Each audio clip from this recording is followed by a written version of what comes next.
इंसानी इतिहास का एक ऐसा डार्क फेस जहां इंसान 12 साल की उम्र भी पार नहीं कर पाता था। एक ऐसा दौर जहां पर इंसान होना लिटरली एक श्राप था।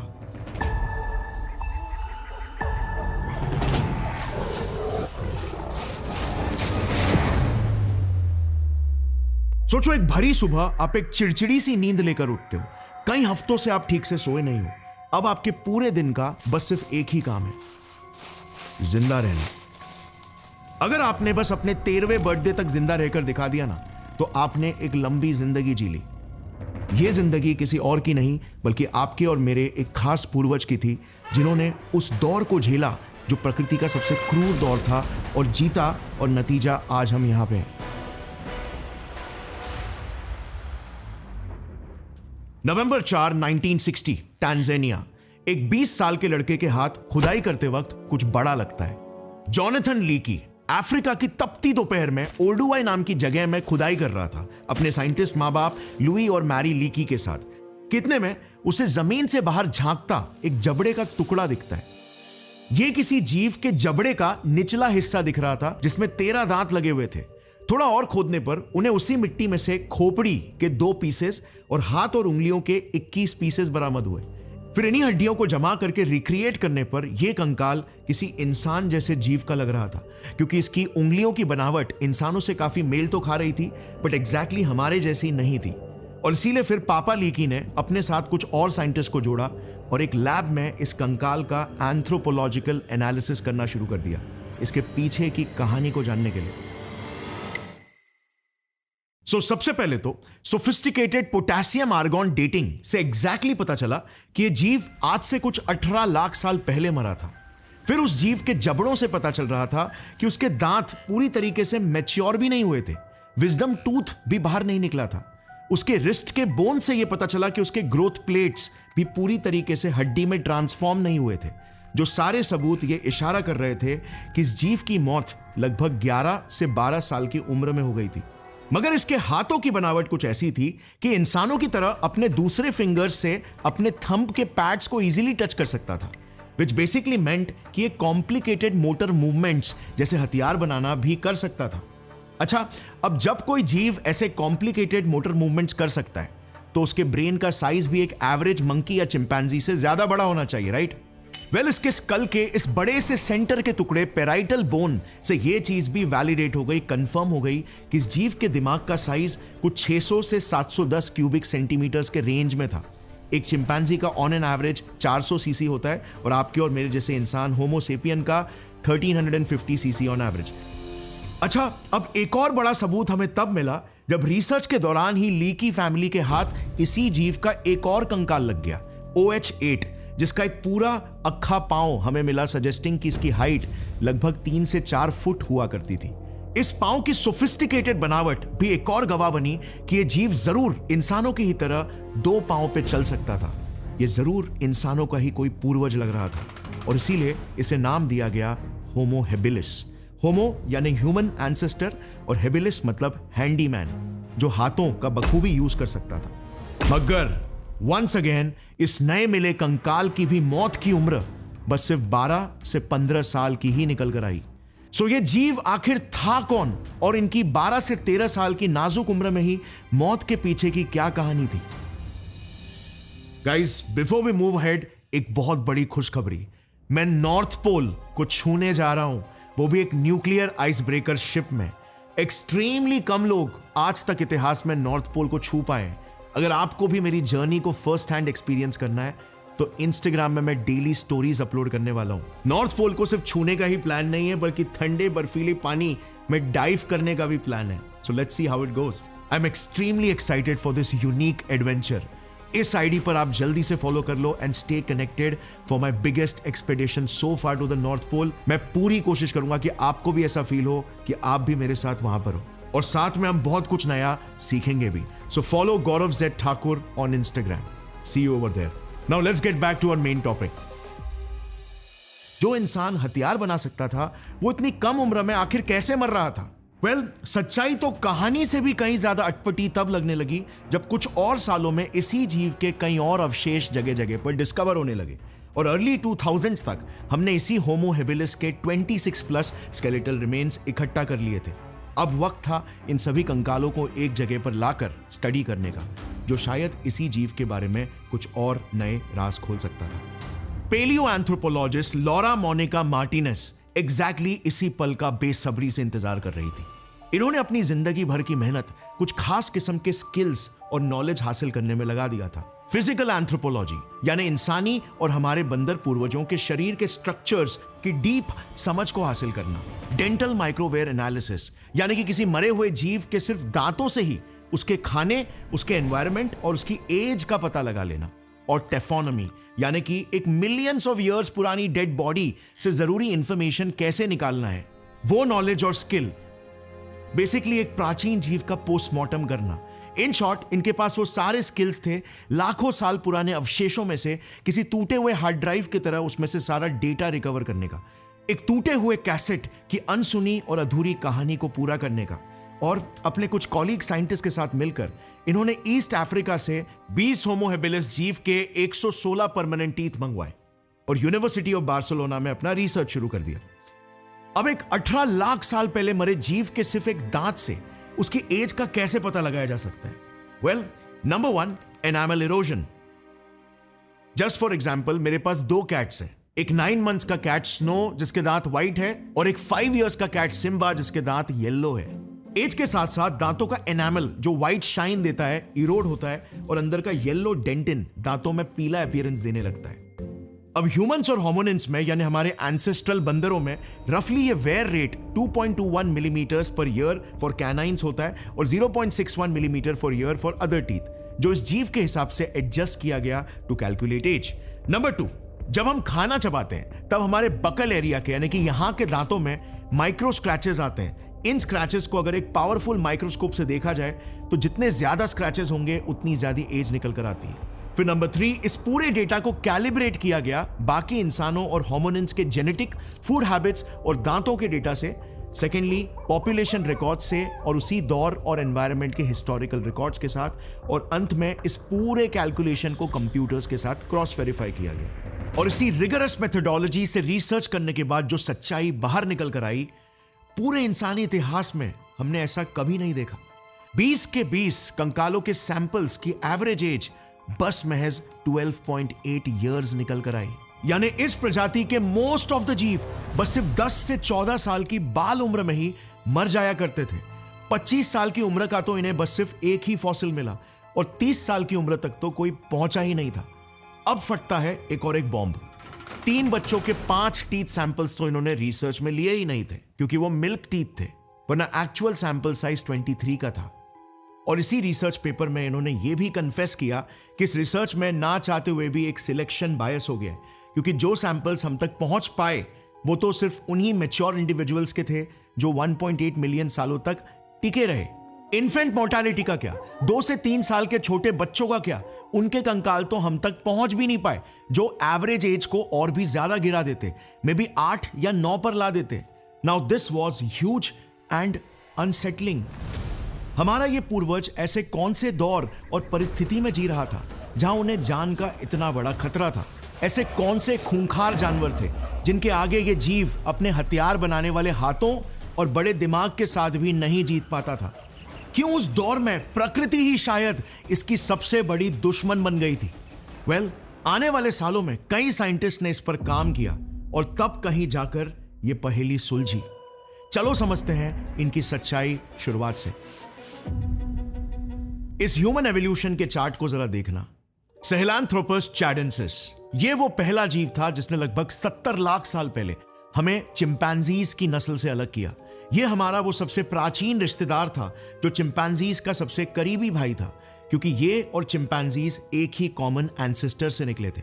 मगर इनके दौर में, यानी कि आज से 70 लाख साल पहले लेट मायोसीन पीरियड में, हमारी पृथ्वी कुछ ऐसी दिखती थी। डायनासोर्स के समय से ये काफी बदल चुकी थी। मेजर कॉन्टिनेंट्स बन चुके थे और मौसमों का सिलसिला चालू हो चुका था। उसी दौर में वेस्टर्न अफ्रीका के चैड देश की जमीन आज की तरह बंजर रेगिस्तान नहीं, बल्कि हरियाली से भरी एक खिलखिलाती दुनिया हुआ करती थी। एक ऐसी दुनिया जो सारे एप्स के लिए किसी स्वर्ग से कम नहीं था। इसी युग से शुरू होती है हमारी ये कहानी, क्योंकि ये खुशी ज्यादा दिनों तक टिकने नहीं वाली थी। मौत के बादल मंडरा रहे थे। ये सहेलांथ्रोपस चैडेंसिस 3 से 4 फुट का जीव लगभग 90% बंदर और सिर्फ 10% इंसान जैसा दिखता था। चिंपैंजीज की तरह पेड़ों में रहा करता था और मोस्टली वेजिटेरियन खाना खाता, जैसे पत्ते, फल, नट्स, ट्यूबर्स और वेजिटेबल्स। ये अपने घने जंगलों वाले एनवायरनमेंट के लिए परफेक्टली अडेप्टेड था। इवन दो इसका दिमाग चिंपैंजीज से छोटा था, 320 से 380 क्यूबिक सेंटीमीटर्स, और केनाइंस भी वेजिटेरियन होने की वजह से छोटे थे, बट फिर भी लंबे पेड़ और घने जंगलों के होते हुए कौन ही परभक्षी इसे छू भी सकता था। अब जरा इस इमेज को देखना। सहेलांथ्रोपस की spinal cord opening foramen magnum इंसानों की तरह इसके खोपड़ी के सेंटर की तरफ है। इसका मतलब ये 2 पांव पर चल पाने के काबिल हो रहा था, बट एकदम बेसिक लेवल पर, लेट्स से सिर्फ 10 से 20% टाइम्स। मगर ये one of the major structural proof है कि ये जीव इंसान बनने की दिशा में निकल पड़ा था। कई लाख साल इसने इस हरे भरे स्वर्ग में खुशी से बिताए, और फिर समय का पहिया घूमता है और आज से 70 से 40 लाख साल पहले प्रकृति एक खूनी बदलाव लेकर आती है। टेक्टोनिक प्लेट्स हिलने लगते हैं, मौसम अजीब रंग दिखाने लगा। गर्म और ट्रॉपिकल पृथ्वी अब अचानक से 4 से 5 डिग्री ठंडी होने लग गई। बारिश की कमी और मौसम ड्राई होने लगा। हवा में ऑक्सीजन और कार्बन डाइऑक्साइड की मात्रा गिरने लगी, और इन सबका कंबाइंड असर कुछ ऐसा पड़ा कि हरे भरे जंगल अब ऐसे ड्राई ग्रासलैंड्स में तब्दील होने लग गए। एक झटके में प्रकृति ने सहेलांथ्रोपस को स्ट्रिप नेकेड कर दिया और मानो कहा कि अब पेड़ों पर छुपकर और कमजोर बनकर आप नहीं जी सकते, असल मैदान में उतरना ही पड़ेगा, जो खूंखार और भूखे जानवरों से भरा पड़ा था। आइदर सर्वाइव और डाई। अब गाइस, पता है, बचपन में मैं जब डिस्कवरी, नैट जियो ये सब देखा करता था, एक चीज मुझे हजम करना बहुत मुश्किल होती थी कि एक शेर जैसा जानवर दूसरे जानवर को इतनी क्रूरता से कैसे मार लेता है। थोड़े बड़े होकर मुझे ये रियलाइज होने लगा कि यही प्रकृति है, जो एक फैक्ट है, सही या गलत नहीं, एक फैक्ट। यही फैक्ट हमारे पूर्वजों पर अब बरस चुका था, और अब इस भयंकर बदलाव का सामना करते हुए कई नस्लें खत्म होने वाली थी। एक इंपॉर्टेंट लाइफ लेसन यहां पर, पता है, डार्विन को लगता था कि जीवों का एवोल्यूशन एक कंसिस्टेंट गति से होता है, मगर वो गलत थे। पंक्चुएटेड इक्विलिब्रियम थियरी ने यह प्रूव किया कि जीवों का विकास एक कंसिस्टेंट पैटर्न में नहीं होता, बल्कि बर्स्ट्स में होता है, in response to the degree of change in environment. अब ये एक जिंदगी का प्रिंसिपल है जिसने पर्सनली मुझे भी अपनी लाइफ में बहुत बेनिफिट किया है, और इसीलिए मैं आपके साथ शेयर कर रहा हूं। इसने मुझे बेनिफिट किया बदलाव को आइडेंटिफाई करके उसे सीरियसली लेकर उस पर एक्ट करने के लिए। और ये एक रीजन भी है कि जहां पर एक यूट्यूबर की एवरेज लाइफ 4 to 5 years होती है, we are here for more than 8 years and still enjoying every bit of the process. Internet के बदलाव ने न्यू वर्ल्ड ऑर्डर क्रिएट किया, कोविड के बदलाव ने और डिस्ट्रप्शंस कॉज किए, और अब एआई का बदलाव आ चुका है, और आगे आप देखोगे कि क्यों इन्हें सीरियसली लेना चाहिए। आई टोटली वॉन्ट आप एक साइंटिफिक पर्सपेक्टिव डेवलप करो लाइफ में, लाइफ को देखने का, जो साइंटिफिक प्रिंसिपल्स कभी फेल नहीं होते, क्योंकि ये प्रकृति के रूल्स है। अब एक बार इस चार्ट पर वापस से आते हैं। सो जैसे आप देख सकते हो, इन 4 मिलियन सालों में होमोनिन बंदरों की कितनी सारी प्रजातियां आकर गई। ये सब वही थे जो प्रकृति के हरे भरे जंगलों से सूखे ग्रासलैंड्स के बदलाव को झेल नहीं पाए, और फिर इसी बदलाव के पार आज से 2.5 मिलियन सालों पहले अफ्रीका लगभग 70% ऐसे सवाना ग्रासलैंड्स में बदल चुका था। सूखे मौसम के साथ पृथ्वी का तापमान कुछ 5 से 6 डिग्री कम हो चुका था। Pleistocene epoch, the ice age की शुरुआत हो चुकी थी। ऐसे वक्त में जन्म होता है एक ऐसे जीव का जो लिटरली मानो प्रकृति के क्रूर और भयंकर एक्सपेरिमेंट्स के लिए ही बना हो, जिसकी जिंदगी सिर्फ टॉर्चर के लिए ही बनाई हो। इतिहास के सबसे पहले रिकॉर्डेड इंसान का, और हमारे ग्रेट ग्रेट ग्रैंडफादर, जहां से ही होमो नस्ल की शुरुआत हुई थी, होमो हेबिलिस का। होमो हेबिलिस, जैसे आप चार्ट में देख सकते हो, ऑस्ट्रेलोपिथेकस नस्ल से विकसित हुआ था। अच्छा, ये ऑस्ट्रेलोपिथेकस जीनस बंदर से इंसान बनने की सबसे बड़ी लिंक है, जो खुद तो अनफॉर्चुनेटली सर्वाइव नहीं कर पाए, बट विकसित होकर होमो हेबिलिस के कंधों पर एक बहुत बड़ी जिम्मेदारी छोड़कर गए, अपने इस नए इंसानी नस्ल को आगे बढ़ाने का, और वो भी एक ऐसे दौर में जहां पर सब कुछ होमो हेबिलिस के खिलाफ था। जैसे सबसे पहले तो इनके खुद के ही शरीर से शुरू करते हैं। होमो हैबिलिस आज के मॉडर्न इंसानों से हाइट में 35% छोटा हुआ करता था, यानी कि हार्डली बस 4 फीट का। ये देखना, ये लिटरली अपने पूर्वज ऑस्ट्रेलोपिथेकस से भी छोटा था साइज में। इसके पीछे का रीजन मोस्टली यही था कि इनके दिमाग का एनसेफेलाइजेशन यानी कि साइज का बढ़ना यहीं से स्टार्ट हुआ। और ब्रेन, जैसे आपको पता है, सबसे ज्यादा एनर्जी कंज्यूम करने वाला ऑर्गन है। सो खाने के अकाल जैसी परिस्थिति में ब्रेन डेवलपमेंट को फ्यूल करने के लिए एक छोटा बॉडी साइज वाला स्ट्रक्चर इन्होंने अडेप्ट किया। बट ये कॉम्प्रोमाइज एक बहुत बड़ा रिस्क था। हाँ, इनके दिमाग की कैपेसिटी 600 सीसी तक तो बढ़ी, जो इनके पूर्वज से 100 सीसी ज्यादा थी, बट फिर भी ये काफी नहीं थी। ये फिर भी abilities like advance planning, group hunting, hunting tools बनाने जैसे सर्वाइवल स्किल्स में काफी डम था as compare to let's say homo erectus. और इसीलिए इनका दिमाग ही इनके लिए एक बोझ बन गया था, लाइबिलिटी बन गया, क्योंकि ये सर्वाइवल में तो एज सच हेल्प नहीं कर पा रहा था, बट न्यूट्रिशन का डिमांड हाई था। सो छोटी हाइट, कमजोर शरीर, कम बुद्धि और ना कोई नुकीले पंजे और कैनाइंस जैसे हथियार, और इनका घर एक 70% खुली रणभूमि जहां दूर दूर से कोई भी शिकारी इन्हें आसानी से देख सकता था, बट ये अपनी जान के लिए ठीक से भाग भी नहीं सकते थे। यस, कुछ ऐसा दिखता था इनका पैर। नोटिस इनमें हमारे पैरों की तरह स्प्रिंग फुट आर्क ना के बराबर है, जिस वजह से ये ज्यादा दूरी तक भाग भी नहीं पाते, क्योंकि स्प्रिंग आर्क्स जॉइंट्स पर से प्रेशर को हटाते हैं, जिससे लॉन्ग डिस्टेंस भागना ज्यादा आसान और एनर्जी एफिशिएंट हो जाता है। जिस ट्रेट ने इनके ही भाई और हमारे दादाजी होमो इरेक्टस को एक्सट्रीम एडवांटेज दिया। और आज का मॉडर्न इंसान शायद बिलीव नहीं करेगा, बट वो 45 किलोमीटर तक भाग सकते थे एट स्ट्रेच। मगर हेबिलिस सिर्फ 1 से 2 किलोमीटर मुश्किल से भाग पाता था, और छोटी पिग्मी जैसी टांगों की वजह से तो ये तेज भी नहीं भाग पाता था। इसकी मैक्स स्पीड बस सिर्फ 20 से 25 किलोमीटर पर आवर थी, विच इज नथिंग। वो भी एक ऐसे एरिया में जहां पर इजीली 10 किलोमीटर के दायरे में 6 से 7 खूंखार परभक्षी घूमते हो, जिनकी स्पीड इजीली इनसे डबल थी। So no speed and no stamina, a big terrestrial disadvantage. और उस समय के जो शिकारी थे, वो शिकारी नहीं, लिटरली मॉन्स्टर्स थे। Just to give you a hint, आज अफ्रीका में लायंस, लेपर्ड्स, क्रोकोडाइल्स जैसे 5 से 6 एपेक्स प्रेडिटर्स हैं। उस वक्त 14 से 15 थे, यानी 2.5 से 3 गुना ज्यादा, और सब के सब मॉन्स्टर्स जैसे दिखते थे। इनकी तारीफ मैं कुछ ही देर में डिटेल में करने वाला हूं, मगर उससे पहले मे भी आप सोचो कि उस दौर में तो यार 30% एरिया रफली बचे कुचे पेड़ थे, राइट? सो वहां पे तो ये सेफली रह सकते थे। वेल, इसे देखना, ये एक रियल होमो हेबिलिस की खोपड़ी है, जिसका देखना राइट साइड वाला हिस्सा कैसे डिसफिगर्ड हो गया है।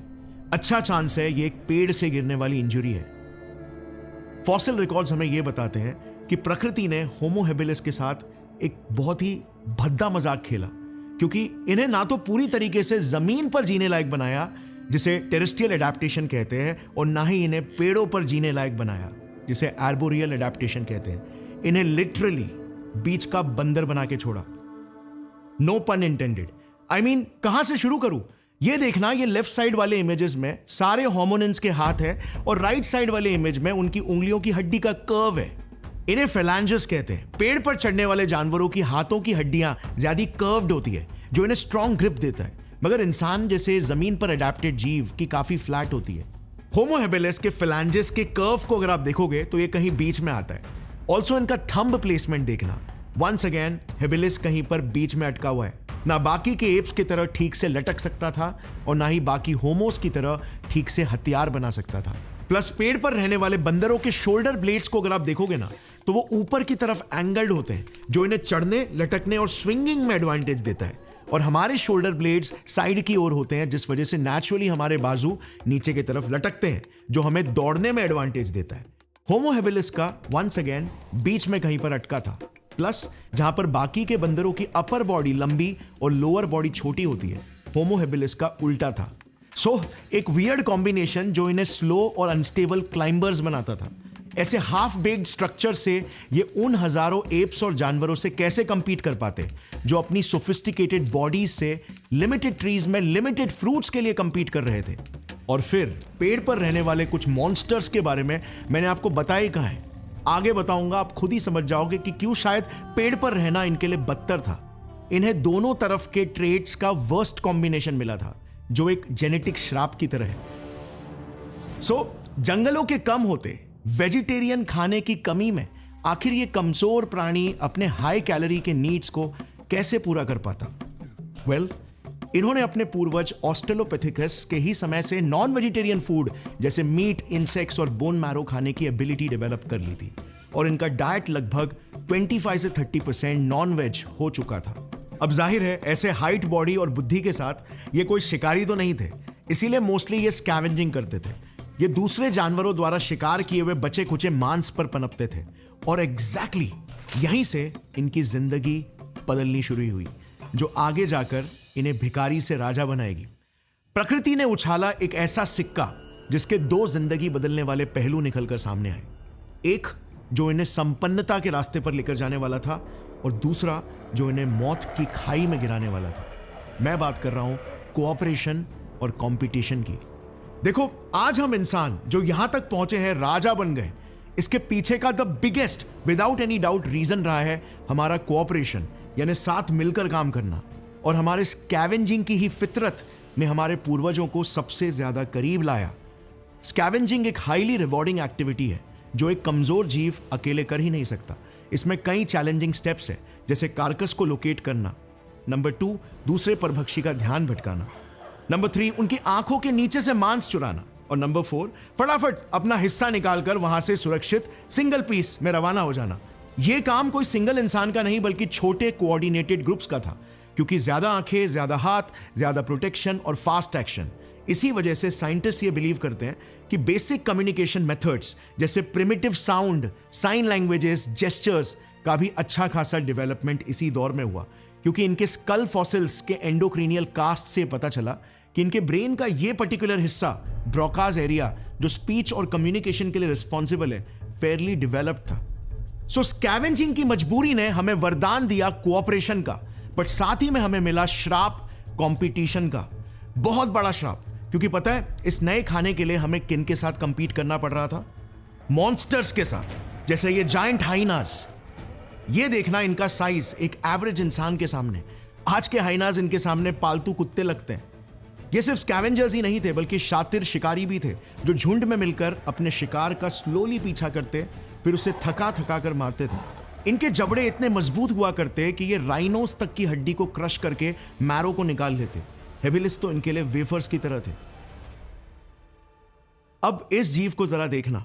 ये एक तेंदुए से 1.5 गुना बड़ा जीव, एक स्पेशलाइज्ड प्राइमेट किलर था, सेबर टूथ कैट डायनोफिलिस।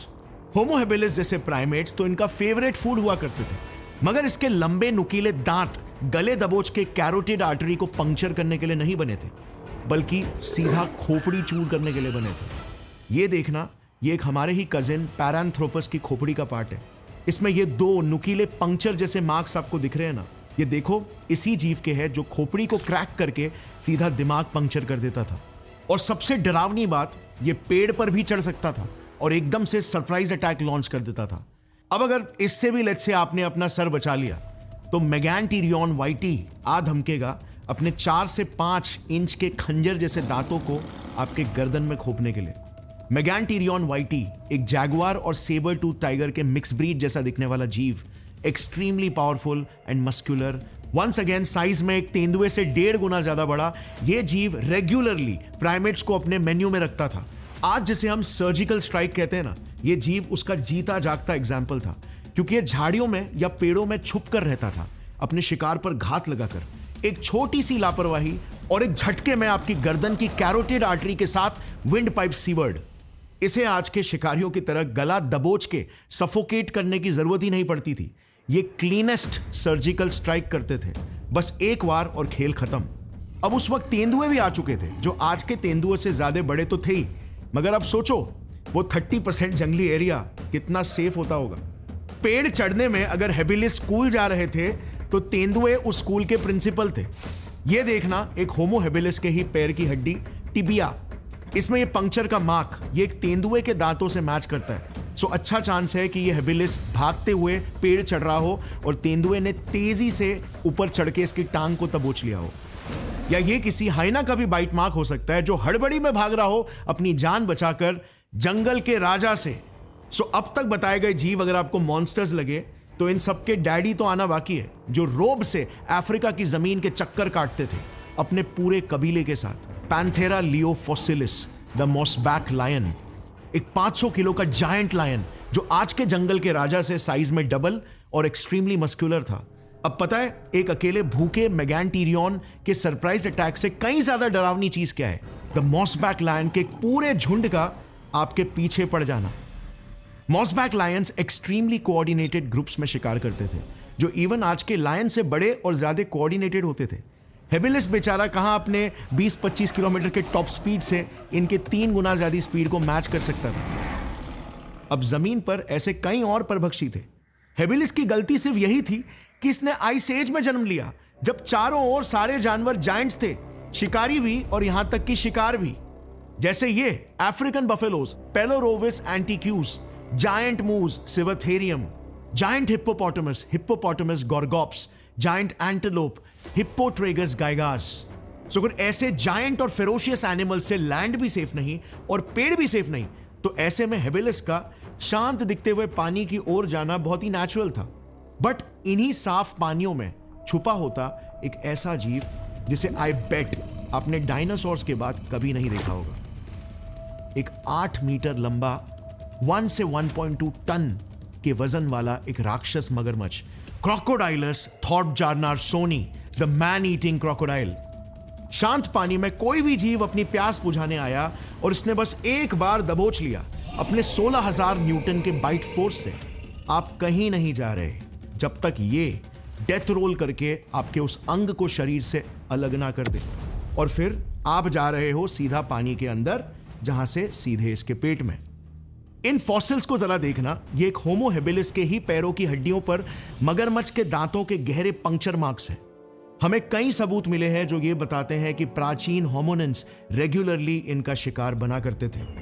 अब पानी तो चैन से पी ही नहीं सकते थे, मगर ऊपर आसमान में देखकर चैन की सांस भी नहीं ले सकते थे, क्योंकि अक्सर आसमान में घात लगाकर मंडराते रहते ये मॉन्स्ट्रस प्रेडेटरी बर्ड्स, जैसे अफ्रीकन क्राउन्ड ईगल। इनके साइज को जरा देखना, 6.5 फुट लंबे इंसान जितना इनका विंग स्पैन था। ये आसानी से छोटे बंदरों और यंग हेबिलिस का शिकार किया करते। जैसे 3 साल के ऑस्ट्रेलोपिथेकस अफ्रीकानस बच्चे की खोपड़ी हमें मिली, जिसमें इस बड़ी चील के पंजों के निशान मिले।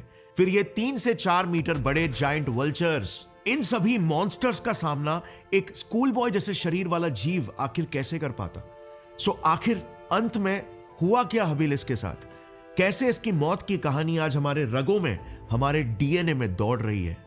वेल, लीडिंग थियरी के हिसाब से होमो हेबिलिस का एक ब्रांच एवोल्यूशनरी प्रेशर्स की वजह से विकसित हुआ होमो इरेक्टस में। आज से 1.9 मिलियन से 1.5 मिलियन सालों पहले हमारे दोनों पूर्वज के वेरिएंट्स होमो हेबिलिस और होमो इरेक्टस एक ही ज्योग्राफिकल एरिया शेयर करने लगे, मगर होमो इरेक्टस वाले वेरिएंट साइज में, दिमाग में, काबिलियतों में और टेक्नोलॉजी में होमो हेबिलिस को आउट कंपीट करने लगे। एक दूसरी थोड़ी लेस पॉपुलर थियरी भी है जो ये बोलती है कि हेबिलिस और इरेक्टस दोनों एक्चुअली में कजिन्स थे और एक ही कॉमन ऑस्ट्रेलोपिथेकस एंसेस्टर से निकले थे। बट एक चीज तो बिल्कुल तय है कि होमो हेबिलिस इंसानी प्रजाति की सबसे पहली चिंगारी थी, और होमो इरेक्टस फिर वो आग बनी जो तेजी से फैली। And literally by the way, क्योंकि आग की डिस्कवरी भी होमो इरेक्टस ने ही की थी, और सबसे पहले अफ्रीका से बाहर भी होमो इरेक्टस ही फैले, होमो प्रजाति को अमर बनाते हुए, जिसके बाद जैसे आप इस चार्ट में देख सकते हो विकसित होकर फाइनली इस दुनिया में हम आ पाए। Now just think about it, हमारे पर दादाओं के दुश्मन एग्जाम्स नहीं हुआ करते थे, या खड़ूस बॉस नहीं हुआ करता था, या ट्रैफिक जैम्स नहीं, वो शेर से दुगने बड़े भाले जैसे दांतों वाले मॉन्स्टर्स हुआ करते थे। मगर फिर भी हमने सरवाइव करके दिखाया, ताकत के बल पर नहीं बल्कि बुद्धि के बल पर।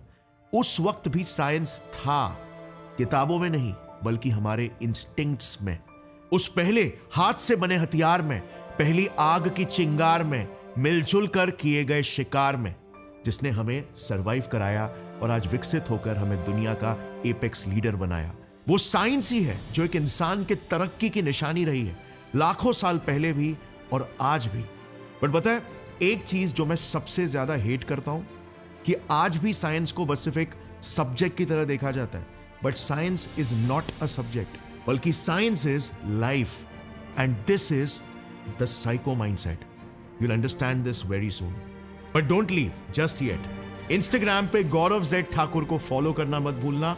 नॉर्थ पोल की एंटायर जर्नी, पूरे एक्सपीडिशन को मैं डॉक्यूमेंट करने वाला हूँ स्टोरीज के फॉर्म में.